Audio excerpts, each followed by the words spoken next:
Welcome to People I Know Show, a podcast about interesting people, personal growth, and being wrong. I'm your host, Curt Karstensen. This is episode 10 of the podcast, and joining me today is one of my newest friends, Brad Blaha. Brad and I began to get to know each other on a recent 7-night Caribbean cruise. We speak of the cruise, Brad's hypnosis experience, and much more, including the Being Wrong segment, and why Brad says he was wrong about alcohol. Check the People I Know Show Facebook and Instagram pages for photos and video from the cruise and some of the topics we speak about. And please take a moment to rate and review People I Know Show wherever you listen. Now, to my conversation with Brad Blaha, which is marked explicit for a little bit of language. This conversation begins with Brad explaining where his last name comes from. It's Bohemian. So Czechoslovakia, or what is now the Czech Republic and Slovakia, is where my ancestry is from on my father's side. So Bohemian. How recently? My grandfather's parents were first generation born here in this country. So that recently. You do the math. Grandfather's parents. My grandfather's parents. So my grandfather's name was Ray. His father's name was Guy. He was born here in America, but his parents traveled here and settled down in New Prague. So we're looking at turn of the century about. Yeah. Late 1890s, maybe early 1900s, possibly, depending on the frequency that everyone had kids. Definitely. So, hey, Brad. I don't get any intro music with this? Oh, well, when we do it for real. All right. So, Brad, you and I met, if we might have met some years ago briefly, but not really got to know each other at all. You were one of my newest friends, if I can call you a friend already, and I think I can. Yeah, definitely. We were standing in front of the Holiday Inn Express near the airport in Doral, Florida, just outside of Miami. And we had we're about to travel on this cruise, a cruise that I think, the numbers I'm not sure, but I think maybe there's 29 of us that kind of traveled together as a group. Definitely. And I was one of 6 of the group that works together, and you were one of about 20 that were friends and family of one of the 6. So there was a lot of people I didn't know. And just kind of randomly, as we're waiting for some other people, we started talking. And I guess from there, that was the first of probably a couple dozen, at least, interactions over the course of the week. And things transpired in a way that we, became pretty good friends, I think, in a week's time. Definitely. I would agree with that. Yeah, it was a nice mixed group of people that we went with. And it was enjoyable to meet everybody that was there. I built some special bonds with certain people more so than others. And you were definitely one of those people. So do you find yourself good at making friends? The term friend, though, I like to step back from that because I think when I was growing up, the term friend had a different meaning. And now that I'm older, I think I realize friend's a really strong word. So maybe because we don't know each other that well for that long, friend might even be, if we extend this and keep staying in touch and seeing each other, certainly we'll be friends. But we're beyond acquaintances, I think, at this point, because we have spent some time in different places and really chatted a lot. But do you make friends easily at this point in your life? I do. I'm quite social. I like to interact with people and have a good time. So I do make a lot of friends. Like you said, it does depend on how it does develop over time, though. There are some really good friendships that I've met people just in recent times that I feel bonded and closer to than some people that I felt that I've been friends with, for 14 or more years. So I would definitely consider you a friend. Thank you. Wow. Yeah. It's quite the honor.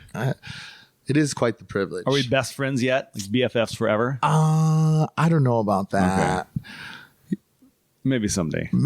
You never know how things can play out. So let's talk about some of the highlights for you and for I on our vacation, because I'd imagine we're having this conversation here in the the home that you reside in, but not everyone's been on a cruise. You've been on previous cruises. I can't remember now. Yeah.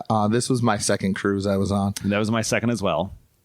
And coming off of your first cruise, was going on another cruise like a priority for vacations, or was it kind of okay? Like, how did that fall in line after the first one? Well, I definitely knew after my first cruise I'd want to go on a cruise again at some point, and I didn't know it would take me 14 years. 14 years? Yeah, 14 years. What have you been doing? Get there? Not cruising, I guess.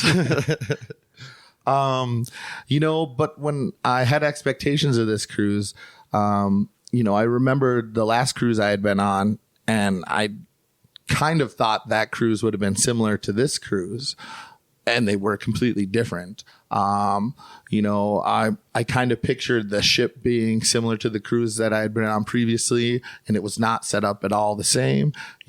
This ship seemed to be more luxurious than the previous ship I had been on. And of course, 14 years ago, I was still in my 20s, so I was quite young at that point. So now I could take full advantage of all the adult things to do on the cruise, where previously I was with my family and I couldn't do that. Which I guess this is my second one.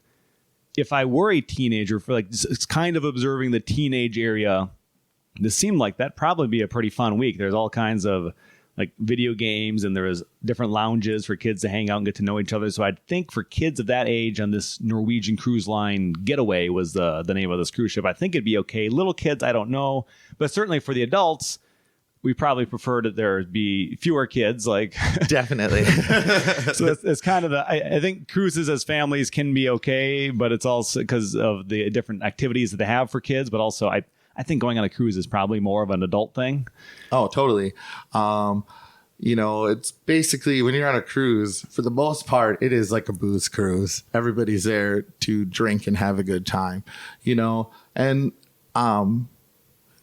it's a little awkward when there's kids around, at some points, because everyone's scantily dressed, and pretty intoxicated. So there's a lot of debauchery. Personally, if I had a kid, I would not take them on a cruise. But that's just me. Not that I don't like kids, but I really don't like kids.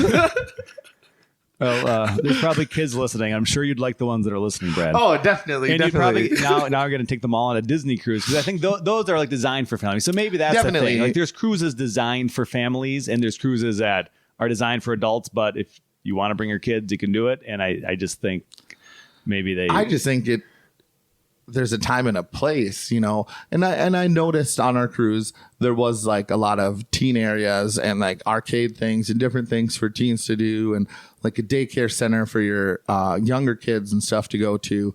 And there's a lot of activities that families and kids can enjoy on the cruise. But just for me personally, I like that adult experience and not having to worry about having a filter and watching what I say. So I met you, as I stated, outside of our hotel that first day. We stayed one night at a hotel and then the cruise the next day. And then, so that next day, on that Sunday morning, we were taking the shuttle bus over to the port where the ship would leave.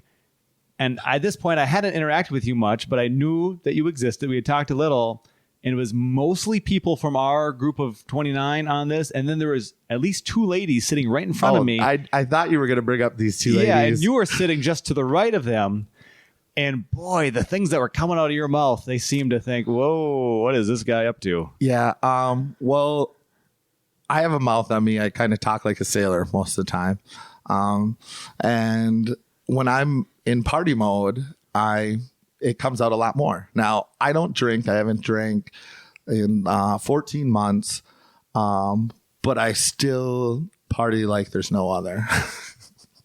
So on our way to the airport, these two ladies were very offended by my language.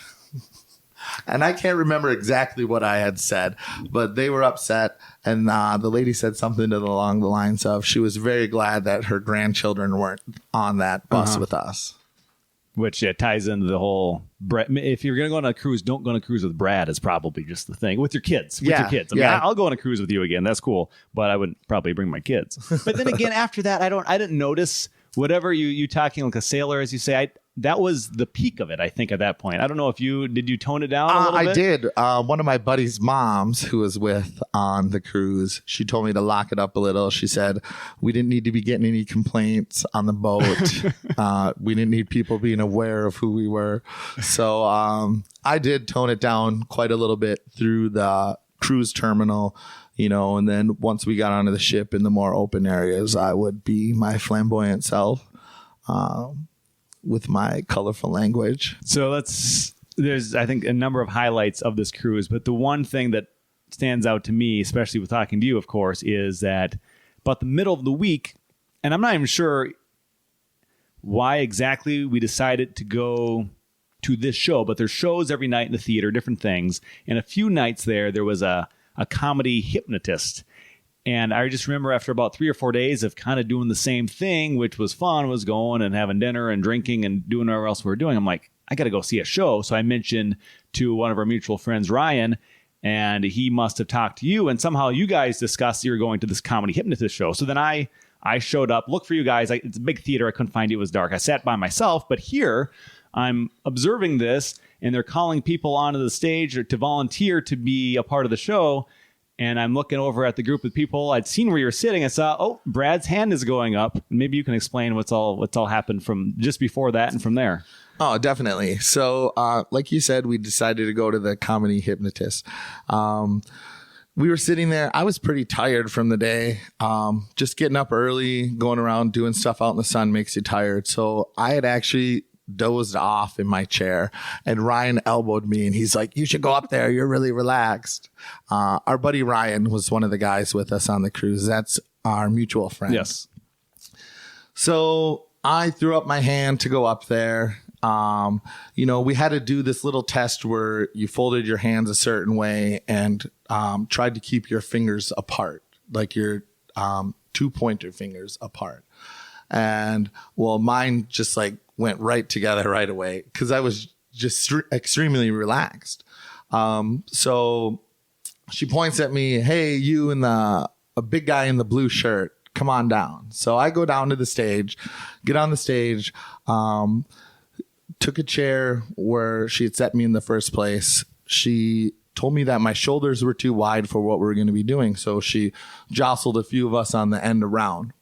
So that was that. We just kind of sat there. Then she started her show. She kind of gave a little introduction about what she does and just kind of what's going to happen.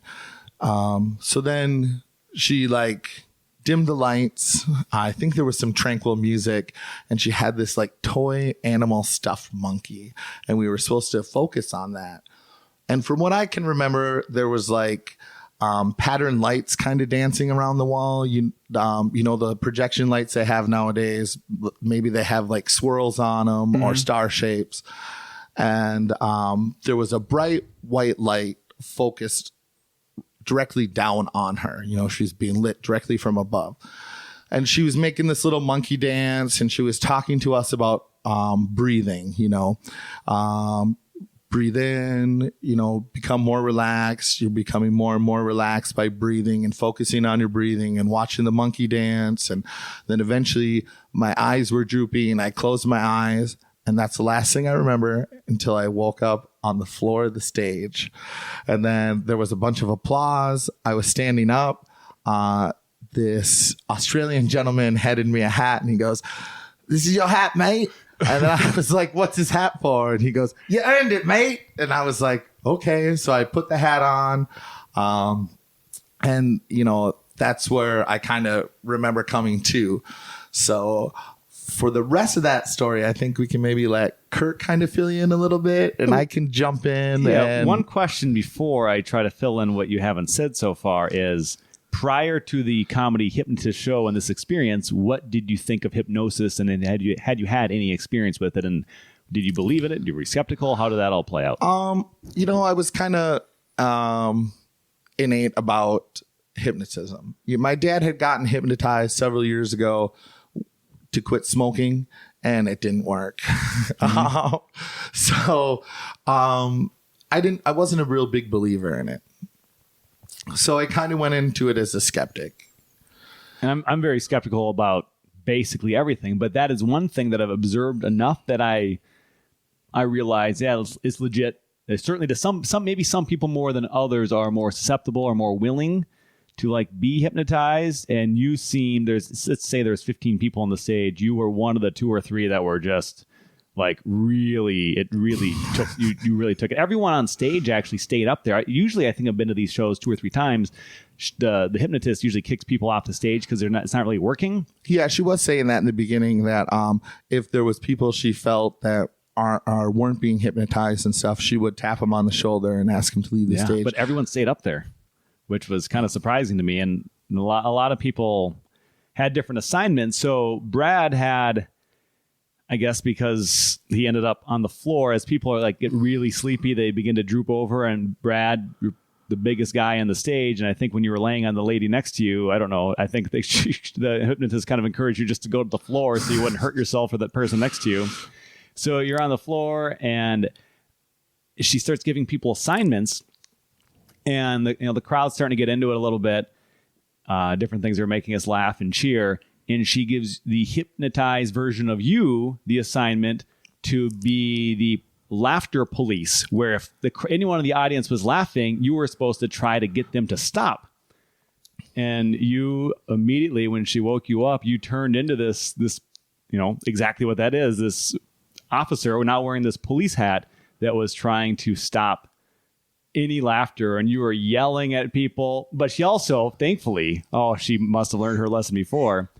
She learned to hypnotize you to not be able to use your swear words, because I can't imagine if you were the sailor version of yourself. So she gave you 2 words to use in front instead of swear words. Do you remember what that was? I don't remember what those were, but I was told by people, Fluffy Bunny and Pop-Tart. Yeah, so you started swearing at people, calling them Fluffy Bunnies or Pop-Tarts or something like that. And that was quite hilarious. And I guess a few times, like, you tried to run off you remember, so you don't remember any of that. You were trying I do not remember a darn thing of this. You were getting to the front part of the stage, and I do have a few clips of video that I will edit together and put on the People I Know Show Facebook page, so that anyone listening to this can try to get a little bit of a glimpse of the illegal video I took, because you're not supposed to use recorders in this thing, but screw it at this point. What are they going to do to me? So I'll put it up there so people can get a little sense of Brad on stage. So you were about to like run off the front of the stage. So she ended up freezing your legs hypnotically, and you listened like totally. And you tried to move your legs, and you couldn't. And eventually, I think, glued you to the floor sitting down, so you would stop moving and not be a danger to yourself or others. Well, I'm a big guy. I'm 6'1", 308 pounds. So that's 308. Did you weigh yourself today? 308. Well, that's what my average is. Okay. So like, I'm a big dude. So I could just imagine she could be worried about what I could do to myself, if not somebody else. Yes, for sure. So that was transpiring. And what was, I think, the most hilarious part about it is you're on the one side of the stage yelling at people to stop laughing, and there's this other woman that was hypnotized, that she was told that she was the star of the show, and everyone was applauding for her specifically, and she was just so happy to have everyone cheering for her, and you're like 10 feet away from her just yelling at people to stop. And just the mix of you two on stage being totally hypnotized was just probably the highlight. For humor, it was by far the funniest thing I experienced the entire week. That was really great. Awesome. I'm glad I could have been in that part. And then, so as this story continues, as she was bringing everyone out of hypnosis, and I a video of leading from this a little bit too, is this police hat that she gave you, as you've been told, of course, and have you learned the after effects, she hypnotized you to want to wear that hat the rest of the cruise and not take it off. So and it worked. Oh, it worked. It worked. It was horrible. So let's see. I wore a black baseball hat that had white lettering on it that said police in Cozumel, Mexico. In like 90-degree heat. I wore it swimming in the ocean. I wore it sleeping. How many days a year typically do you wear a hat? None. So you None. Don't like... I hate hats. I'll wear a hat to Fresh Time. It's my part-time job every once in a while. But generally, I don't wear hats. I do not like them. I don't like how they feel on my head. I don't like how they look on me. So as I've been told, this was, I think, maybe the Wednesday or Thursday, the Thursday night of that week. I had not been to your room, but your cruise roommate informed me that you slept in your hat. Do you remember, was there a thought when you're hypnotized to keep wearing a hat? Was there a strange thought process you were dealing with when you decided to go to bed and keep your hat on? No, not at all. I didn't even think twice about it. I have sleep apnea. So when I go to sleep, I put on a CPAP machine, and I put my CPAP right out over the damn hat, and I didn't even think twice about it. So like, it really made me start to think about my own free will and having free will, that this hat had this control over me that I just didn't want to take it off. And I didn't even think about it, whereas most of the time I'd be just ready to take a hat off. So, she did some good work. So then the next day I see you, you and I and Ryan went out in Cozumel, Mexico, did some shopping for a while. And then Ryan decided to go back to the cruise ship. We had a little over an hour, like hour and a half, 2 hours left. And you and I decided to go to a beach, and you're still wearing your police hat. Yep. And we go to this beach and we start talking about this more. We go into the water and you're still wearing your police hat. It looked like you hadn't even moved it. It's like in the exact same place that you put it on initially. And at the end of this, and I think I'll post a photo. I think it's at least one of the photos we have is you and I in the water at this. What was the bar restaurant? Something Charlie? Carlos and Charlie's. Oh, Carlos and Charlie. So we go back and it's like, okay, let's make dinner plans. You and I make dinner plans, and I go to take a shower like a normal person, and you go to take a shower and you're wearing this hat and you had a dilemma apparently. I wore the hat in the shower. Yeah, I didn't take the hat off. I didn't wash my hair. I didn't get the hat wet. Basically washed myself from the hat down in the shower.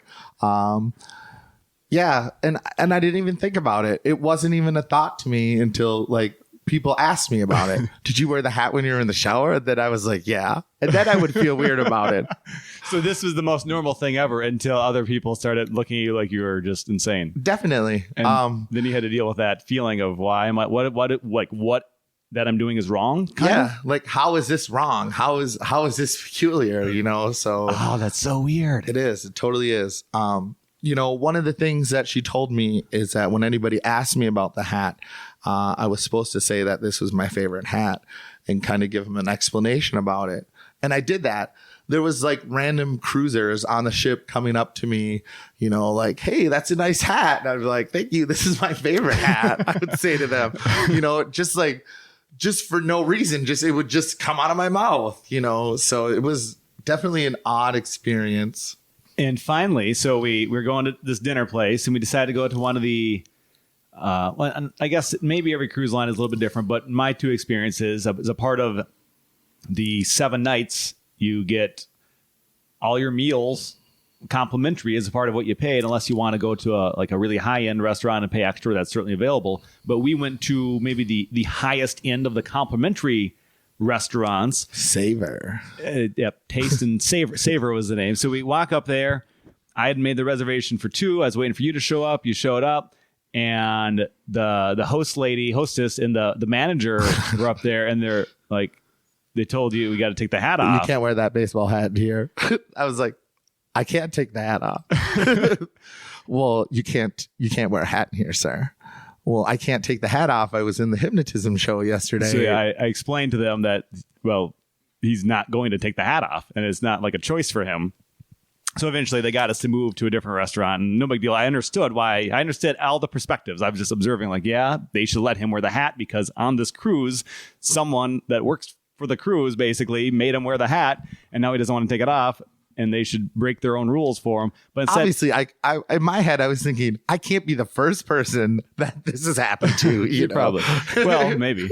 So we went to this other restaurant where hats are allowed, and we sit down, we order, and then the entertainment theater director comes up to us, and minutes later, the hypnotist is called over to help Brad get the hat off of his head. Oh, it was awkward. I really did not want to take the hat off. When she was telling me that I could take the hat off and then I had the power to take the hat off, I really didn't. I was kind of riddled with anxiety about taking the hat off. And she told me that part of what she had said was that I could take the hat off if it was important for me to take the hat off. I don't think she actually ever said that. When I was watching the show, and I'm pretty sure she just forgot to say that. And so that's why you were stuck in this situation. Yeah. Well, but it was pretty awkward. So I took the hat off, and as soon as she got out of my line of sight, I put the hat back on. But you eventually did put it away. I did. After I got back to my cabin, I took the hat off for the night and did my hair. So you were trying to make her happy, like she was doing a good job. So you took it off, but then you didn't want to. Yeah, definitely. Oh, that's so strange. I do feel this certain bond with the hat. Have you put it on yet? I have not, and I really wanted to wear it today. I don't know why, but I felt like I really wanted to, but then I was like, no, don't wear that. Just don't wear that. But it's in my room. I brought it home with me. I'm sure I'll wear it at some point, but what a great momentum of a fantastic story. So yeah, that was the highlight of the cruise, I would say. Anything else from the cruise that you think someone who hasn't been on a cruise, what you would want to tell them why to consider doing it? Even though a lot of people have apprehension about being like seasick or whatever. I guess some people have that. Get the ear patch. Yeah. Did you wear the ear patch? I wore the ear patch. I didn't get any seasickness at all. I would recommend getting 2 extra patches and wearing them when you get home. I am dealing with a little bit of sea legs right now. I have for the last 2 days. I guess everybody's kind of different. So my inner ear might just be a little more off than other people's, but I would recommend definitely doing the patch versus the pills and stuff. I just think you get a better result with that because you don't have to worry about taking it. And a lot of people use it. I didn't use anything. There was moments where I kind of felt something, but for the most part, no. I've experienced a little bit of the sea leg thing, and I'm hoping it just goes away pretty soon. But for the most part, I'm okay. I guess maybe some people have a severe situation where they wouldn't be able to go on a cruise, no matter what. I've heard about that. So that's possible, but I think modern medicine should make most people able to enjoy the cruise. And definitely. Certainly I did. It was kind of fun. On the boat, since I don't drink, it was almost like a placebo of being drunk, the wobbling back and forth on the boat. So I was getting a little bit of placebo effect from that, increasing my good time, I guess. Yeah, it was great. There's all kinds of restaurants, a variety of styles. You can eat pretty much whenever you want. If you want to eat all the time, you can go to any of the, I don't know, on this ship, they probably had 10 or 12 different bars if you want to go get a cocktail. They had mini golf. I played around in mini golf with some guys I met on the boat. It was a pretty decent course, for being on a boat. Mm-hmm. So they had water slides, a ropes course. Yeah, every cruise ship's a little bit different, but this had a lot to do. So I think people can, no matter who you are, what you like, you can find some way to enjoy it. Or if you just want to relax and, cruise down the Caribbean Sea, it's certainly a part of it, but we didn't have the best weather, but it's still a good time. We live in Minnesota, so any weather outside of here in December is pretty good. I'll take overcast in the 80s any day. Yeah, so that was not bad at all. So the cruise is how Brad and I met, but I think it leads us into some other topics. And one, I guess, kind of going back to the hypnosis, you mentioned, you're skeptical of it, and I'm skeptical of a lot of things. Are there other things that come to your mind when you think of what you might be skeptical of that other people aren't, or maybe things that you're not skeptical of that other people are? Is there other things that might jump out at you in that topic? So I know you've touched on this a little bit in some of your other podcasts, but free will. Mm-hmm. So I've always kind of believed in free will. I can do what I want. I can make up my mind. I'm the decider of what happens in my life. But after being hypnotized like this, I question that, because if I truly had control of myself and my thoughts and my actions, then I should have been able to take off this hat at any time. Right? Yeah. That would have just made 100% sense. But I couldn't. For some reason, I couldn't take off the hat. I couldn't, overcome that hypnosis that she planted into me to wear that hat. So if I've been told my entire life that I have free will, but in theory I don't, what else have I been told that I may or may not believe? That question is basically what's run through my mind for many years, is trying to understand the things that I thought were true that might not be true. And I don't know that anyone can ever say they know the truth about anything, but I like to have conversations where I just consider that maybe there's something I think to be true isn't true. So that's when this free will, no free will thing really hit me hard within the last month. That's like, this was one of the first best examples of me witnessing you, who seemingly should have control to do what he wants, and someone's asking to go in this restaurant, you got to take your hat off, and you are just completely incapable of it because your brain is telling you what to do. Your brain is directing you, and you're just kind of witnessing all of this happen. Yeah. Like I at some points I just kind of felt like a bystander, when it was coming out of my mouth, this is my favorite hat. Like after a while saying that, I was like, in my head, it did start internalizing, being like, this isn't my favorite hat. Like, I don't like hats. You had contradicting thoughts. Yeah, I was starting to get frustrated. So at the point when the hypnotist came to the restaurant and released me from wearing the hat, I really wanted the hat off, but I did feel drawn to keep it on. So that being said, I personally don't think we really have free will. So with that happening, and like you listen, I don't know how much you thought about this before, but you told me you listened to my most recent podcast episode with Josh where we talked about that. So did it become pretty clear to you that? Oh, it totally correlated together. I don't really have free will for anything. We get up, we kind of just go through the motions of every day, and I don't even think we have little parts of free will. I think everything's kind of planned out for us, and this is just the motions we go through. Okay, this might sound a little offbeat, but go for it. In recent times, I have a buddy, and we've been discussing different things. And one of the things we discuss is flat Earth. Mm-hmm. I know that's not everybody's cup of tea. I know a lot of people that even think or even might have a slight inkling that there could be a flat Earth are found to be like crazy or out there, but what's so far-fetched thinking that the Earth could be flat and we could just be going through the motions of thinking it's a round world and it could be flat.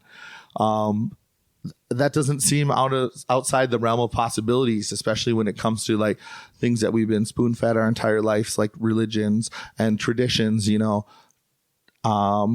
I remember one of my friends, she was going through college, and she had taken a class about American history, and they were talking about how like horrible we were coming over here, with disease infected blankets, and how, we were just wrong to the Native Americans. But when I was in high school and learned things, we didn't learn shit like that. I mean, stuff like that. It's okay.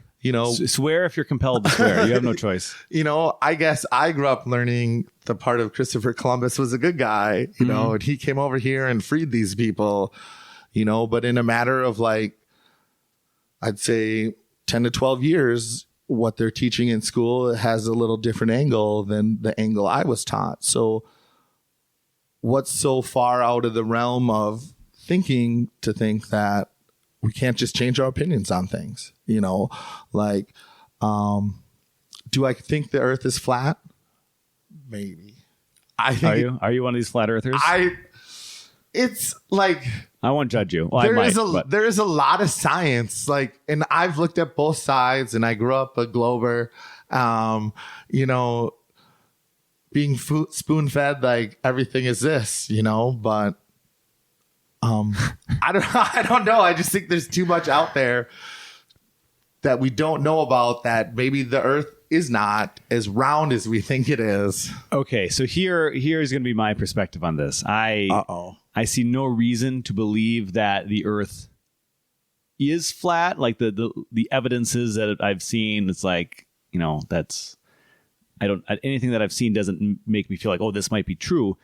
But it's a perfect example of, just because we think we know something doesn't mean we know it. So if someone else can put together this opposite viewpoint, like the people that are flat earthers and are really certain that the earth is flat, they can come up with this whole big story. And so then you have these two groups of people. Let's say there's people like me that are convinced that the earth is round, as recent centuries of science has seemed to have discovered. And there's people that in recent decades have come up, and maybe, I'm not sure I can put you in this group yet, but you're open to the fact that, maybe, I don't know. Oh yeah, I'm not 100% a flat earther. Because you haven't. The thing about you and I, and pretty much everyone on every topic, we haven't done the research ourselves, and we're not experts in these. I'm not an expert in planets by no and means. globes. I'm just some dude that has Google, and YouTube. With the internet and YouTube, you can find all these differing opinions and potentially conspiracy theories on certain things. And it's, a lot of times it's well presented so that if you're wanting to be contradictory or you're wanting to consider other ideas, it's very much there for you to possibly change your mind. And I'm someone that I like to consider the possibilities. That's just one of them that I think is complete BS. Because tell me how you really feel, Curt. Well, that's how I really feel.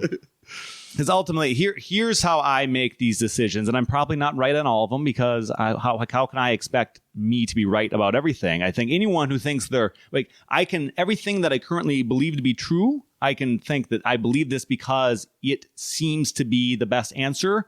But I also am aware of myself enough. And we'll get to the being wrong segment later if you're familiar with it. Yep. That you can give me something you've changed your mind about. And it doesn't have to be flat earth. We can get into something else. That even though everything I think to be true in my mind, I'm right about, I'm also aware that I've been wrong before. I've been wrong about big things before. I am human and capable of being wrong. So I shouldn't just assume I know everything. I can move forward thinking that I have the best answer, but also be aware that something new might come to me. And I feel like there's some people that are very open to hearing new ideas and considering whether or not their current stance on something is right or wrong. And there's other people that are hold pretty tightly to everything they currently know and are much less likely to have a reason to change that for a variety of reasons I don't quite understand. But in those situations where I don't think I've done the research to know the answer, I trust science in scientists, and collectively, like the people that are arguing flat earth, I don't get the sense that there's a lot of people that are spending 30 years of their life studying the earth, but there's people that are spending their whole life like working to put spacecraft to outer space, to the moon. And I get that, and that's what pulls me, back to like the globe theory, like I said, theory. Okay. well, they're all theories, in a sense. Yeah, like gravity theory is still a theory. Yes. You can't really prove that. It's just something that's a theory, and that's something we're taught. There's no particular way to prove the theory of gravity. Now, I'm not smart enough to know if there is or isn't, but it is the best way ever come up with to explain why. The best way to come up with and that's, to explain why the things are that the way they are. Okay, so I don't necessarily believe in a flat Earth, but I don't necessarily believe in a round Earth. What I'm saying is, you think it's a triangle? Yes, it's a triangular shape. Okay, it's a pyramid, and it's not a flat Earth. Like the way if I was to believe in a flat Earth, right? I guess what I should say is I'm open to the possibility that it could be a flat Earth. So do you think it's a flat Mars and a flat Saturn and a flat Jupiter? Well, and a flat Uranus? My Uranus is not flat. But so according to the flat earthers, the stuff that we see, images that we see of like Mars and Uranus and those types of things are all like digital images, and I'm using finger quotes. I see that. From NASA, supposedly there's this conspiracy theory of why we're being told this is a flat Earth. I'm not into believing this conspiracy theory stuff. I'm just thinking maybe it could be a flat Earth, and we've never been outside of it, and they're just saying that it's a round Earth. But I don't know. I'm just open to the possibility that it could be a flat Earth with an ice ring around the outside. And it's not like a flat Earth like you would think of normally, like we're going to fall off the edge. But this is taking a really weird twist. So would you say like the world's best snowboarders or skiers could ride on this edge of the Oh, flat that would Earth. be awesome. Yeah. Maybe. I wonder why they haven't done that yet. I don't know. Maybe it's not there. Supposedly, according to the flat earthers, there's one treaty that every country in the world abides by, and that's the no in or out of Antarctica type deal, because that's like the conspiracy theory. But I wouldn't say I'm a flat earther. I say I'm entertained, and it is entertaining. It is, and it opens up a lot of questions. So I guess I am like the normal glober or globetrotter or whatever you want to call it, but I'm fascinated by the theory of a flat Earth.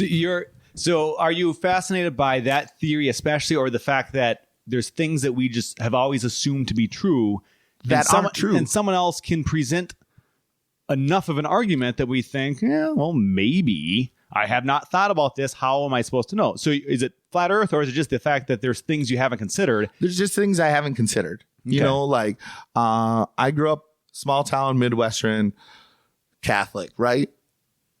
I'm gay.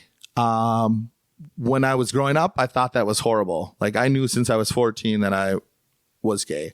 So until I broke out of that cycle of thinking that wasn't okay, and expanding my mind to knowing, like, be comfortable with who I am and how I act and how I come across to other people, I had this vision of who I was supposed to be. So after that happened, I started thinking, like, well, if I can be happy this way where I wasn't happy before, then who's to say I can't be happy by learning new things or expanding my horizons or just opening my mind to things that I didn't think were possible before. So you were told the right way your whole life, and then you were the wrong way, I suppose. Oh, totally. Definitely. And trying to make sense of that. Definitely. I really struggled with who I was and getting to where I am now. How long was that process to be happy with yourself after you realized you were living life in a way you weren't supposed to, according to the people that either raised you or you were around? It was one suicide attempt, and I'd say 10 years.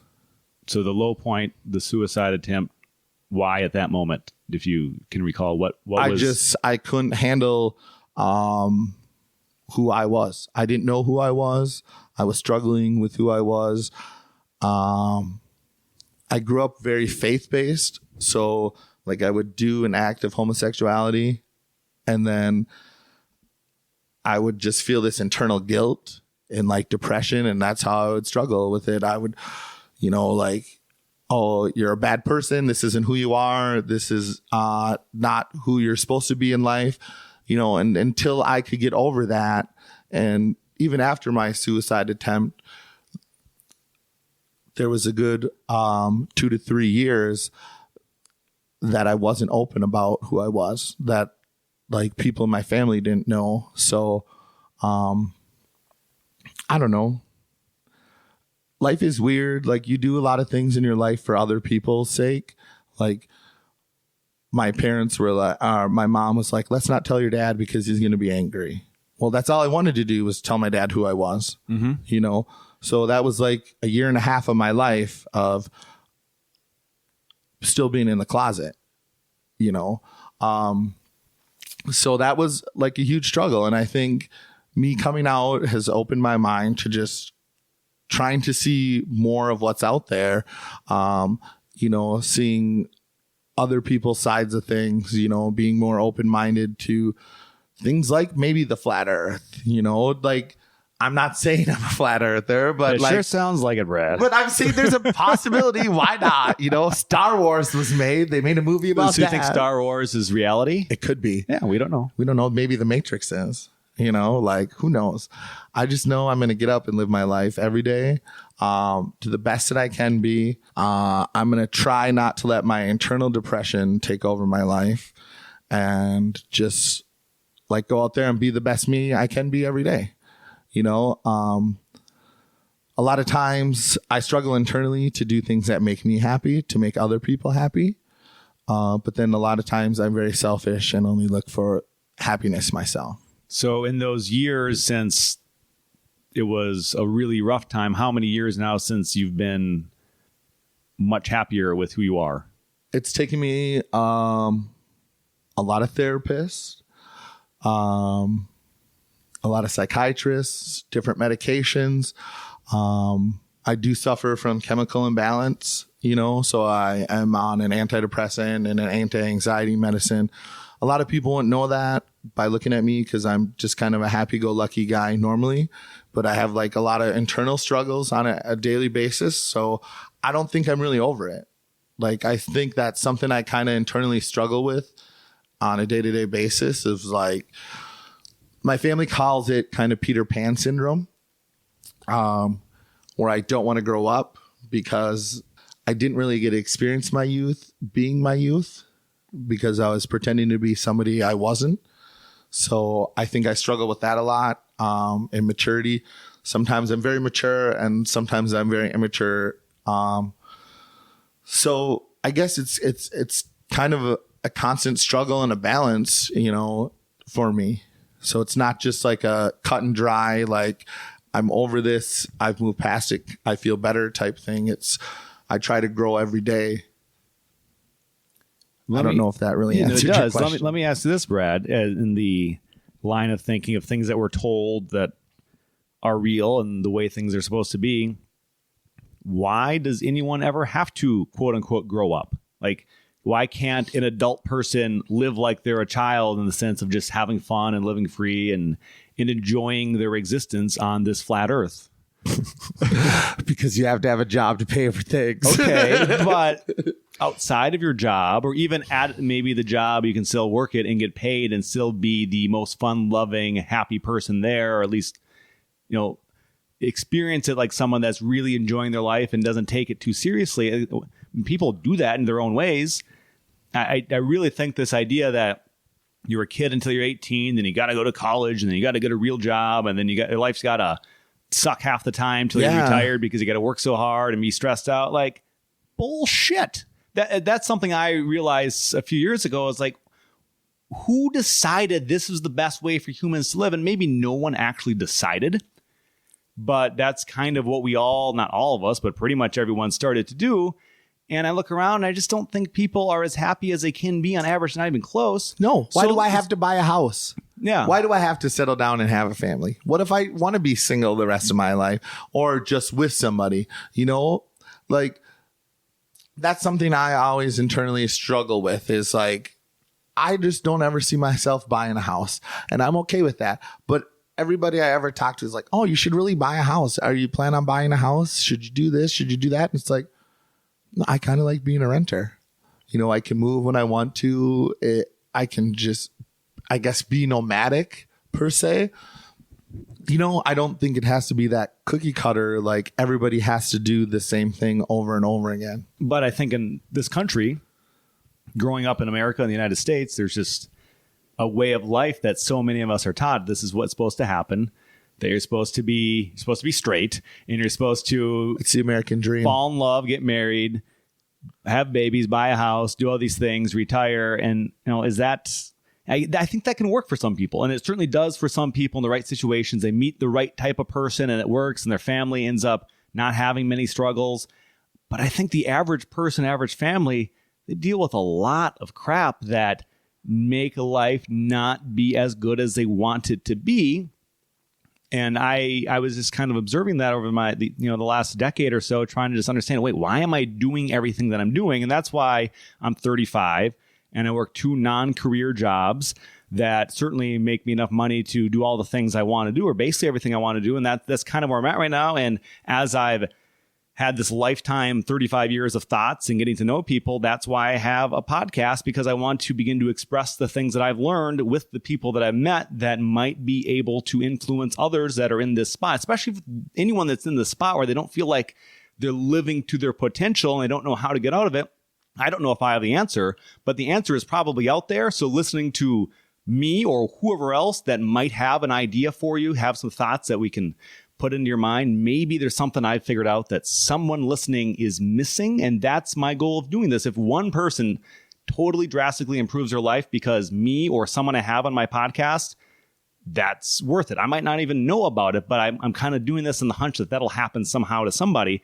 And maybe it'll happen to dozens of people. Maybe if I do well enough and promote this well enough, it could happen to thousands or more. Who knows? But that's why I'm doing this. And just hearing your story of trying to understand who you are or were and getting to this point, and you're better, but still not as good as you maybe could or want to be. I think that's everyone's story in their own way. We're all dealing with something. And I think just hearing a story is so useful. Definitely.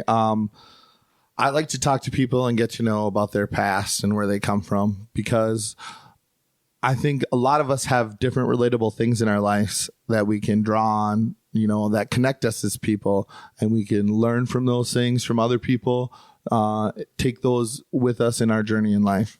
So I definitely like what you're doing. I haven't listened to all of your podcasts yet. I've listened to a few of them. I like the people you have on. I like the way the conversations go, because we are all different people and we don't really know where we're going in life. And that's the thing, as much as we can plan and try to have a roadmap for life, it's always changing and fluctuating. So I grew up also in Minnesota, also small town, going to a Catholic church. So I similar enough, I'd imagine that, being gay wasn't okay at all, but I wasn't gay, so I didn't have to deal with it the same way you did. And this is one of the things in the last maybe 10, 15 years of my life, I've been able to undo this thought that there's something wrong with gay people. So you're the first gay person, I believe, that I've had on an episode of my podcast. So if you can possibly explain what it's like feeling like you're attracted to the people you're not supposed to be attracted to, and then trying to act like you're attracted to people you're not attracted to. And what was that like? If you were trying to hide the fact you were gay, were you pretending to be straight and dating women? I dated girls, made out with girls. In later years, I found out like my insecurity with my homosexuality probably hurt people more than it hurt. Well, not than it hurt me, but I know I've affected some girls that I dated by just like the way I treated them, the way I would like run hot and cold, So I know I did have an effect on some people's life in that aspect. And so it didn't just affect me. It affected like the people I did date, in that sense. And have you... No, I have not reached out to them. So none of these women that you might have been hurt by the way you treated them because you didn't know how to manage your feelings and the fact that you were living a lie. Right. They don't know that there's nothing wrong with them necessarily. It was you trying to manage a situation that you were told that you had to live because you grew up in this country and and that's the way it was. No, I haven't. Like I've talked to them since then, and like they know I'm gay and I'm openly gay, now, but I guess I've never had the conversation about like, hey, this is, why things happen the way they did. So maybe that's something I should look into. Like, maybe, I don't know, maybe that would be the right thing to do. But at the time when I was, young and stuff, I didn't know any better. I was being selfish, just struggling internally. Here's what I've learned, and certainly I could be wrong because I could be wrong about anything, but I'm becoming fairly confident that my assessment of this is as good as any I've heard. Is those situations you're describing, yes, they might have been caused because you were gay and you were hiding it and didn't know how to communicate about certain things, but ultimately it's our communication in these moments with people we're dating, people we're potentially married to, people in our family, when we're communicating with them, but also trying to hide. If it's just 1% of who we are, it's most likely going to be the most important 1% that we're trying to hide from the world. And so we need to live out this life while hiding maybe the most important thing about ourselves and try to pretend everything's okay. And so in these moments where things don't go well, we don't know how to put into words. We are unwilling to put into words the reason why we're feeling this way. And maybe we've buried it so deep that we don't even think that's the cause of the problem. But ultimately, in this lack of free will life that we're living, that we've been taught somehow to not be honest about this thing. And that is the thing that we most need to be honest about. And it totally disrupts us as a being. And then our relationships and friendships never amount to what they can because we don't know how to talk to people about who we are. Definitely. And I think pretty much every situation can revolve back to there's something until we are 100% forthcoming and honest about everything, which there may be reasons not to do that. But what is the reason not to? Well, like, shouldn't everybody just be able to accept us for who we are and all of our flaws? I mean, that's what we tell each other all the time. It's the same load of BS as when I went through with depression is, oh, be who you are, take care of yourself, think of yourself first. Well, you tell everyone that, but nobody does that. Nobody does that. We're always worried about what Joe Schmo over there thinks of us or Sally Sue here thinks of us. Nobody. For instance, there was that one guy on our cruise. I can't remember his name. Green shorts, platform shoes. Yeah, that's okay. Yeah, that guy there. He didn't give a shit what anybody else thought of him. He just did his own thing, I wish, I made fun of that guy a couple times to different people in our group, but I wish I could just fucking open up and be myself every day, all day, like that guy was.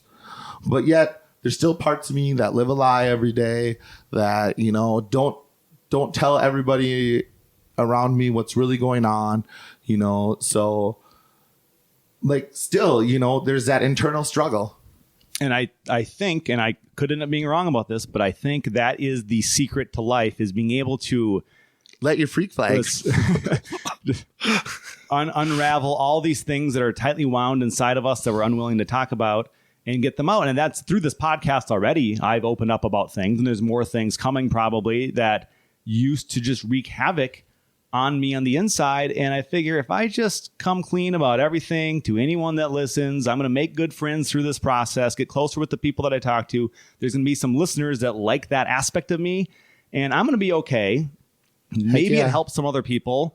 And I'll feel so much better not hiding anything anymore. And I don't feel like I even had that much to hide. But even the fact, my big thing a few episodes ago was coming out as an atheist. Now it's like, I don't care anymore. This is who I am. I feel so good about being able to say it because it doesn't really matter. But to me, for some reason, it mattered so much when I didn't talk about it. But then when I let it out and realized seemingly no one cares that much, maybe some people do care, and I don't see how much they care. Regardless, it's okay. I can't control that. I can just control that it helps. I can't control anything because I have no free will. But by speaking about it, I feel better. My thoughts are clearer. My feelings are healthier. And my life is improving. I like it. Weird question for you. Yeah. What would make an atheist? I mean, what's the difference between an atheist, agnostic? I mean, school a brother on that. The definition of atheist is no theocracy. No, there's no God. There's no higher power. It's not that there isn't one. It's that I don't believe there's one. I lack the belief that there's a higher power. It's not me standing up saying there is no God. It's just me saying I have zero belief that there's a God. And besides, what we believe doesn't make anything true or untrue. It's just how we approach the world. So I'm approaching the world as if there isn't one, and someone totally opposite is 100% convinced there is one. So we might bat heads about this, but I think it's important that that person knows if they're going to ever make it known that they believe, I think it's okay that they know that I don't believe. And we can coexist fine. But me feeling like I couldn't even talk about that. So there'd always be this imbalance of me keeping this secret while they can freely talk about who they are. Probably not so different than you growing up and feeling that you're gay and everyone that's straight's doing their thing and it's fine and you feel like you can't talk about it. It's not the same thing, but it's this imbalance that we feel in whatever area of our life, and there's certainly others, I'm sure there's many other things people feel like they can't talk about, that if once they put it out there and people looked at them and thought, oh, that makes sense that someone might experience this and this person's experiencing, that's fine. I can still like you, get along with you, but now I understand you slightly better, that you have this thing that's important to you that has kind of pushed your life in a direction and it's made you feel all sorts of things. I can never understand what you felt exactly, but I know what it's like to feel. And now I understand that you feel. I think I totally got away from your actual question. No, you answered my question. But okay, so I guess I would consider myself an atheist then, because I'm from a belief of that there is no power. Yeah. So Cool. And the word agnostic is kind of interchangeable. And I don't hate that term, but I think take a stand. Do you believe or not believe? And if I had to say yes or no, absolutely, I'd say no. Does it mean there isn't something? I don't know. But people that are certain that there is know no more than I know. And I feel like they probably know less because, and at least in some cases, they haven't put the time in to really research and understand why different gods existed and exist. And I feel like I put more time in finally so I can be more convinced that there's not. Doesn't mean that there's not. It doesn't mean that there's not some super big high power that's well beyond the scope of a human, our human mind can even know, that we'll never know. That somewhere well beyond our universe there is something that we might give the term God to, but isn't like anything anyone's ever thought of before. Like there could be something, but everything that's been presented to me, I just think is categorically untrue. I like it. I've always struggled with religion and questioned that. So it just makes sense. One thing, if anybody that really knows me, I've always said the Bible is the best-selling novel of all times, because I think at some point the stories in there were brought to relevancy to try and teach people how to live like what was considered a moral life back then, and it was just people needed something for that, and then for anyone to think that their religion's better than anyone else's when there's been so many other religions before, and I'm sure there'll be plenty of religions after. We think in this narrow scope of time that we live in, nations have came and fallen over the years, progress with different religions. It's changing and it's always growing. And I think what the Abrahamic religions, Judaism, Christianity, and Islam, I think what that does, it kind of puts a time frame on like human relevancy, and it's not. I mean, there's recorded history, I think, as best I understand, goes back maybe 10 or 12,000 years, and that my numbers might be off a little bit. But by our calendar, which was created to align with the birth of Jesus, right now it's year 2018, soon to be 2019. Well, according to that, but human beings have been around so much further, and I think all of it just kind of... Did we not exist? Yeah. Was there no measure of time before then? Those people may have not been counting in the same way, but I'm sure some of them were counting some other way. We just disregarded all of that and kind of started over. Well, I mean, we could start over right now. I mean, with Brad and Curt's flat Earth, we could start over right now and just start a new calendar. But I'm joking now. Look at how we use, we don't use a metric system here. Like, why do we not follow it here in our country, but almost everywhere else does? Because they're smarter than the people that make the decisions here. It's a better system. It came upon later, and it's easier and better. And everyone that uses it and sees us using this old antiquated system, they're like, yeah, people think we're so ridiculous in this country for some of the things that we do. But I don't know why exactly, but... Because we hold on to too many traditions. I think so. I think we're human, and there's a lot of us, and maybe we're not getting smarter necessarily as a species. We might be. There might be individuals that are, but I think we can work together better with the technology to realize there are better ways of doing things. Let's look across planet Earth. Let's see where the best things are being done, why, how, measure it, study it, and then let's do that. This country is so stuck on doing things we've always done and being the way we are. When there's information out there, there's everything that we're doing that could be better, there's a country doing it better. Why can't we just copy? Let's just copy them, do what they're doing, and then go forward. But still, we think we're the best. We're not the best. It may sound un-American, but travel the world and see some things and talk to people. You realize we're the biggest underachievers of the history of mankind. Yeah. Not the best. And I don't know. We do great things in this country. We definitely do some really slow, way behind the times going things back too. To our cruise just for a second here, like the way we barter with people for prices on the island. Yeah. When they have a set price, it's like we wouldn't walk into Target and do that. No one there has the authority to change the price. Maybe one or two people could possibly, right? But here we're arguing with people that are living in like a third world environment over like $4. I know. I feel bad about it too. On a shot glass or something. But knowing that they're willing to negotiate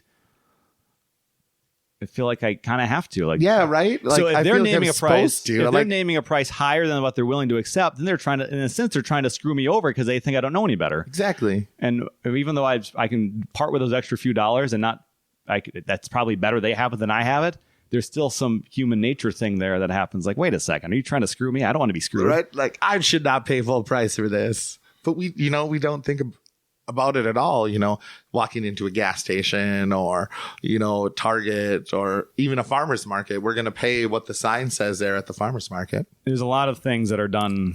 Yeah, that's what it is, though. We grew up in this culture and this society, the way things are done, and we just think this is right. We think this is normal, and we think it's the only way. And that's going to happen. We're going to think everything we're doing is the best way possible until we learn the critical thinking skills to realize maybe there's better ways. And traveling the world and just seeing, like, even in these, if you want to call them third world countries, that they're doing it differently. Is their way better, worse? I don't know, but it's different. There are different ways to do things. And the more you go places and talk to new people, the more you realize there's other ways to do this. And that's been the biggest growth of me, just getting to know new people with new perspectives. And I'm happy to bring them to anyone that wants to listen. And you're someone that sure grew up not that far from me and not that different of a situation, but you've lived a different type of life than me. And I think your perspective is just beautiful. Oh, I thank you, Curt. Yeah. And I appreciate you. And I like your perspectives. We've had several good conversations when we were on the cruise. And I hope to continue to grow listening to your podcast, hanging out with you. I don't know. You're a good guy. I like what you got going on here with your podcast. I like the people you bring on here. I like the conversations. So I've never been a podcast guy before. So your podcast was the first one I listened to. Really? Yeah. Was it difficult for you to figure it out? Because I think that's one of the struggles. No, because I love talk radio. Like, that's what I listen to in my car. I usually listen, to some type of talk radio. I like the morning shows because they're talking. There's interesting conversations. You hear different sides of the story. So I definitely think podcasting could be something I could get more into listening, hearing other people's points of view and perspectives, and helping me grow as an individual. So, yeah, that's one of the goals is, I want people to listen to my show, but if my show isn't whatever you really are into, there's so many podcasts. You're going to find some things that you like. So hopefully you keep listening, especially to the episode that you're on. Yeah, definitely. But then beyond that, I'd imagine you would. But there's so many. And that's what's amazing is I haven't even tried that hard because it's kind of overwhelming. There's so many. Like, I'm sure there's so many that that's what I'm enjoy. worried about too. Sorry to interrupt you. Yeah. But like, where would I start? Like, if you would have never told me about your podcast, I would have never went and listened to it, like different shows and stuff I listen to on the radio. They talk about podcasts they listen to and stuff, but it's like, well, how do I find this? Like, how do you choose the TV shows or movies that you watch? I'm the worst with it. That's why I've watched The Office over 20 times, is because it ends and I'm like, Netflix pops up. This is what we recommend. Well, I don't know. Am I going to like that? Is that something I want to start to listen to? So you go back to Office season 1? Then I go back to Office season 1. Maybe it's about time For you take a step. 3 years now. Boy. It's getting bad. Yeah, maybe it's time. Maybe it's time, Brad. Yeah.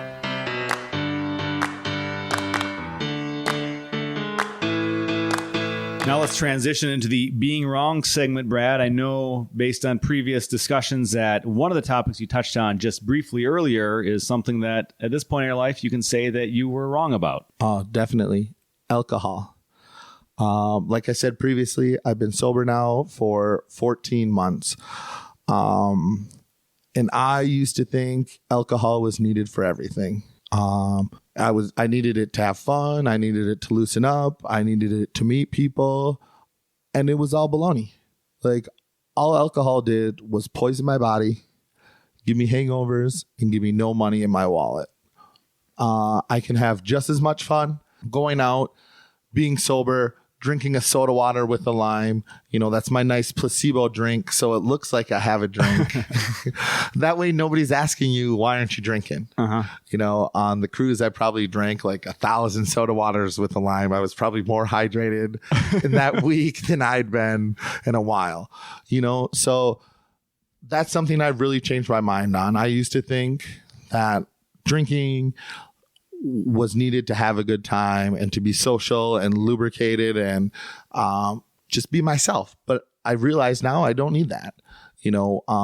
Being sober is not bad. I don't feel like I'm missing out on anything.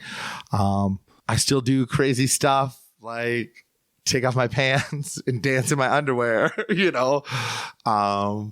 without the alcohol. So why do I need to do that just to think that I need that lubricant to loosen me up to have fun?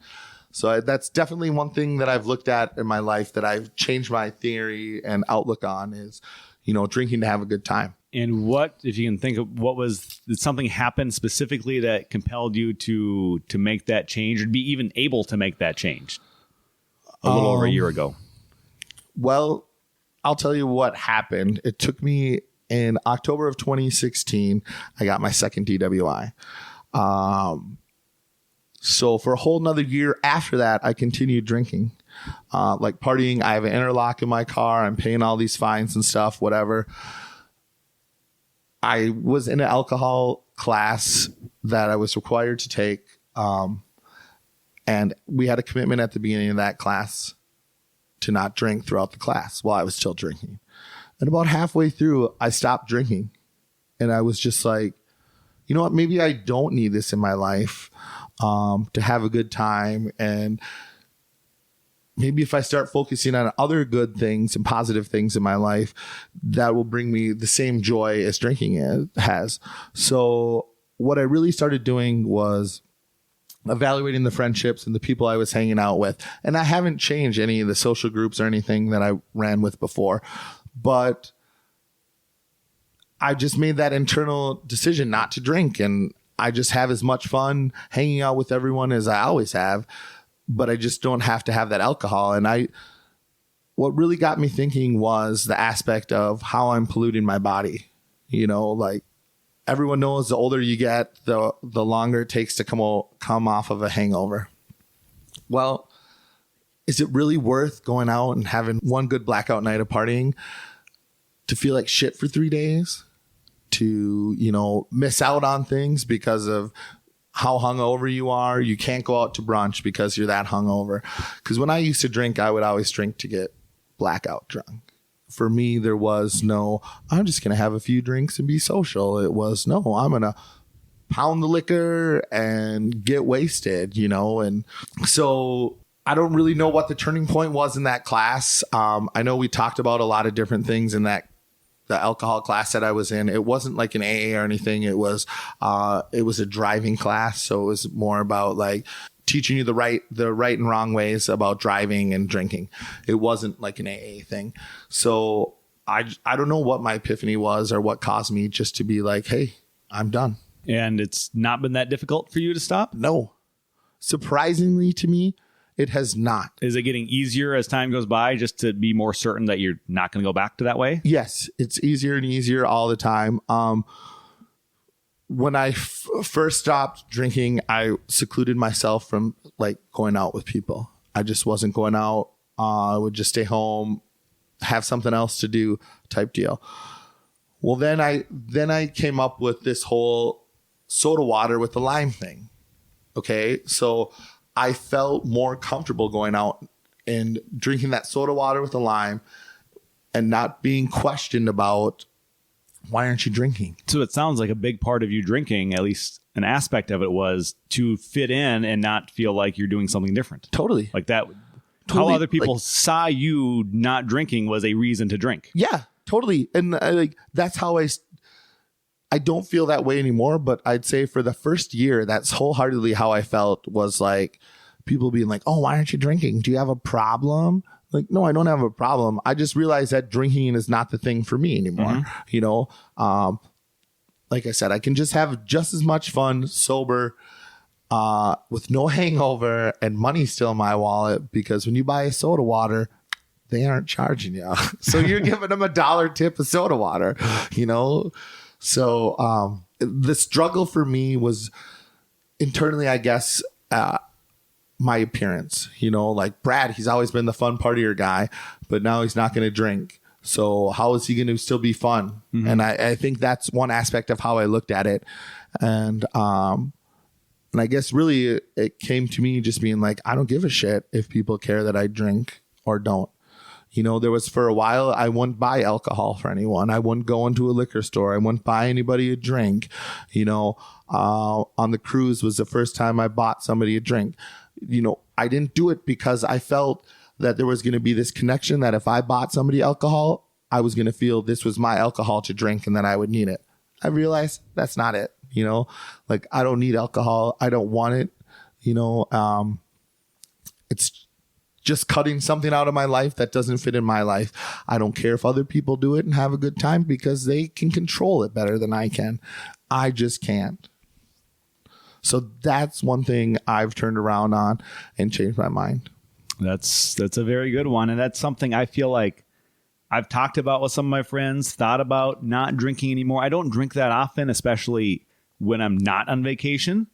And in that setting on the cruise, I with no responsibility and being able, like I've learned to manage it where I never once got to the point of being so drunk that I felt bad because of the alcohol the next day. I've learned the skill because of lessons learned about not doing it correctly, how to just kind of pace myself. It's something, I guess it is. It's something to do. It's something to hold on to, something to drink. And maybe I felt a little bit better because of it, but it wasn't necessary. I probably still could have had a good time. Although I do think that it helped me a little because there's 4,000 people on this cruise ship. You probably met 3,000 of those 4,000 people. I can't say that for sure, but I doubt there's anyone on that cruise ship that went out of their way, at least in the first few days, to meet as many people as I did. Would have I done that without alcohol? Maybe. Would have I done it as effectively? Probably not. But it was fun just to go meet people. And you're someone that was easy to meet because you were in my group. And I'm happy that we're becoming friends and that you're taking the time to have this conversation with me tonight. And I think that whole cruise experience and putting myself in position to meet new people and spend time with people. I had no distractions. I couldn't go do work. I had to spend time with new people. And it was for that alone, forcing myself into a situation that isn't that hard for me, but to be able to meet new people, someone like you, and really get to know someone like you over the course of a week. It's wonderful to make connections with new people. That, to me, that's like the driving motivation in life, is to meet new people and learn about new people and using that to make myself better. I like it. That's not a bad thing at all. So thank you, Brad. You're welcome, Curtis. Thanks for listening to People I Know Show. A reminder, please take a moment to rate and review People I Know Show on Apple Podcasts or wherever you listen. If you like the show, please encourage someone in your life to listen, or you can just share this episode or your favorite episode on social media. You can search People I Know Show on Facebook or Instagram to follow, see photos, videos, or interact with the podcast. Plus, you can always email me, Curt Karstensen, by using the email address peopleiknowshow@gmail.com. Thanks for listening.